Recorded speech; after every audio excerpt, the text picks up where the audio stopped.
Style, according to dictionary.com, is expressed as the combination of distinctive features of literary or artistic expression, execution, or performance characterizing a particular person, group, school, or era.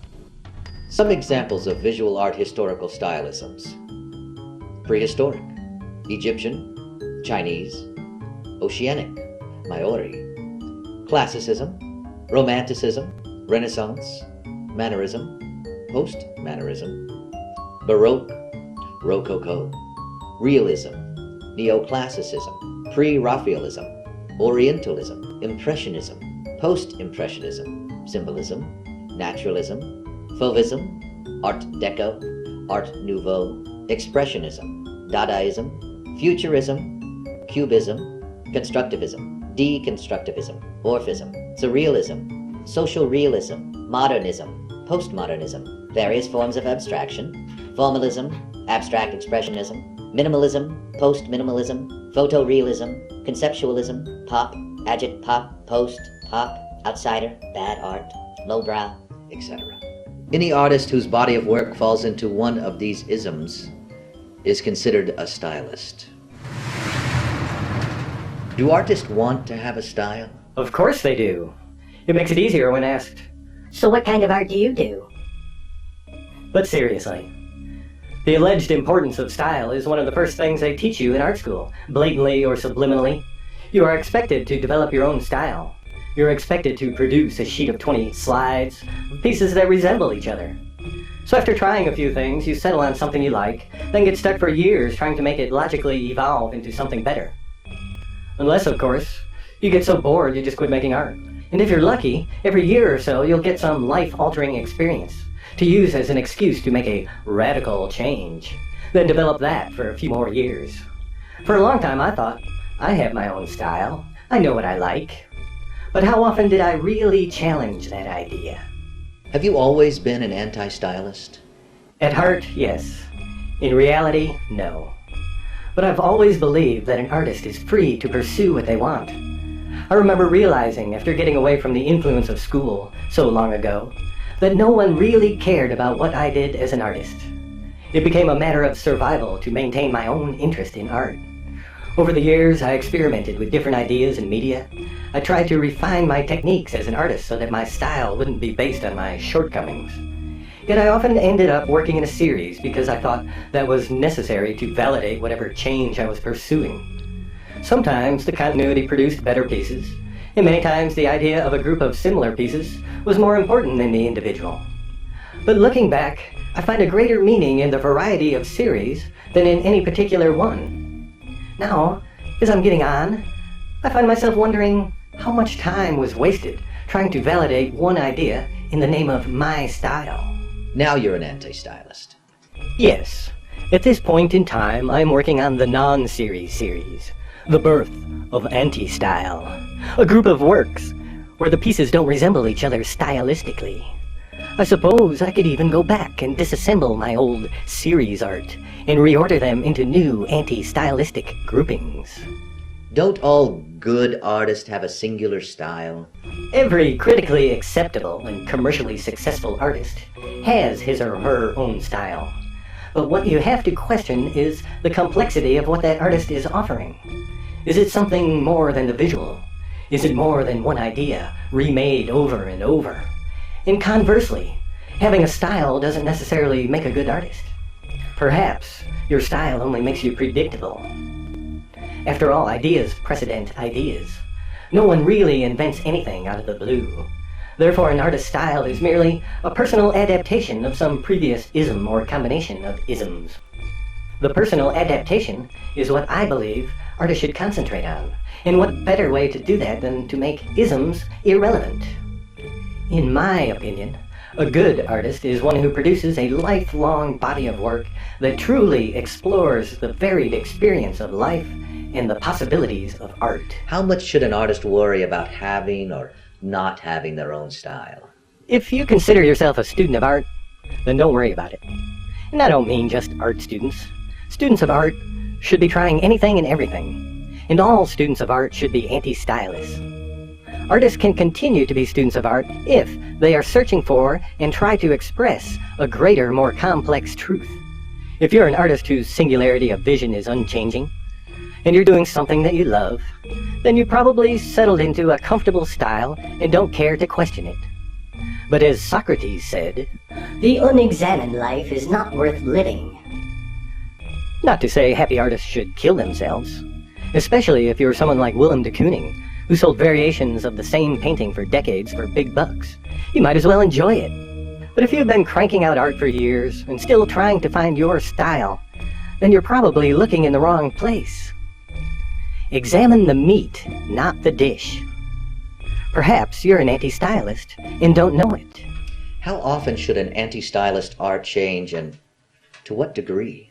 Let boredom be your barometer. But try this for excitement.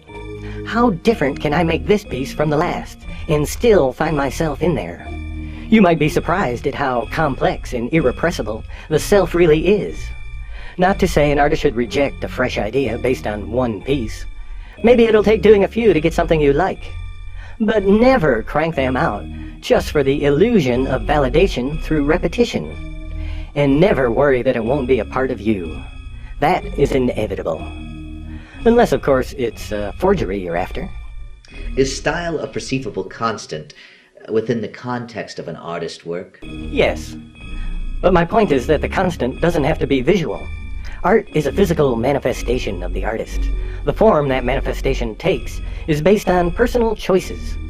Since there are no laws or no absolute truths of art, why does an artist limit his or her choices? Is it honestly based on something you feel a personal connection to? Or is it to fit within an internally or externally imposed category? It feels good to be identifiable. Fear of failure? It's more comfortable when you know what you're doing. Afraid of revealing a more true or complex self. These are questions that any self-respecting artist must address. And as the artist Jim Roach was once rumored to have said, if you hold back, you stay back. Are you saying that the artist's style might be the byproduct of unchallenged processes and techniques? This is what I've always believed to be true of most artists. The artist who should be a student of art has a style that is determined by what he or she can't do. For example, if I paint like Edward Munch, because I never took the time to learn how to paint like Bouguereau, then my limitations may be dictating my style. On the other hand, Picasso would be considered a fine anti-stylist if you ignore the thousands of Cubist pieces that were his hottest sellers.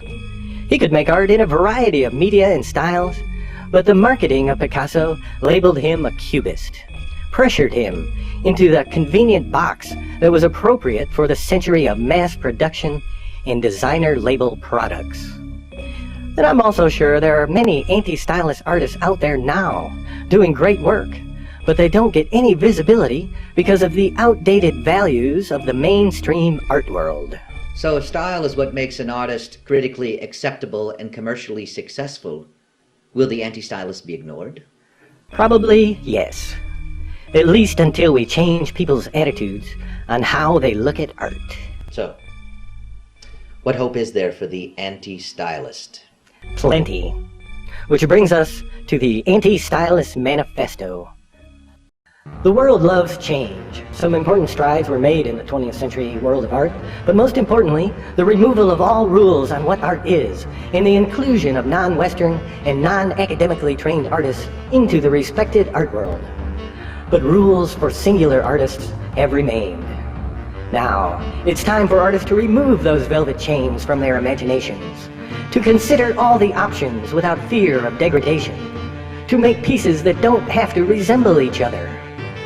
Quality will always remain debatable, but it's time for critics to look for a deeper meaning that goes beyond style, to judge each piece on its own merits, and to discuss the qualities of that singular artist that run as a common thread through a disparate body of work. They should explore what the artist does reveal while not resorting to a style. It's time for galleries to sell the artist, not the style. After all, the art viewing public is ready. We're tired of scene one, seen 'em all solo shows. We're tired of knowing what we're going to see before we even get there. It's time for artists to challenge the viewer's sensibilities, make them dig a little deeper and enjoy a varied experience. Sure, they'll relate to some more than others, but doesn't that happen with a mono-style show?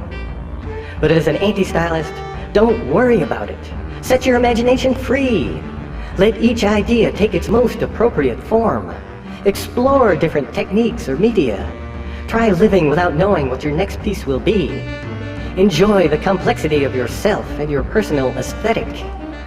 Be forewarned, though, that anti-stylism is not for the weak-hearted. As Nietzsche pointed out, most people can't handle total freedom, and centuries of cultural brainwashing are a tough thing to shake. But if you are one of the many artists out there who are rushed into a style, why not try anti-style? If you're an artist who has stopped surprising yourself, maybe you need a change. If you're not making a fortune doing the same old thing, what do you have to lose? No one really cares about your consistency anyway.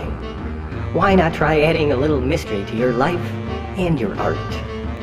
And when someone asks, "What kind of art do you do?" don't flounder around, looking for some combination of neo-post-isms. Just say, "I'm an anti-stylist." But aren't you worried about becoming just another ism? Nah.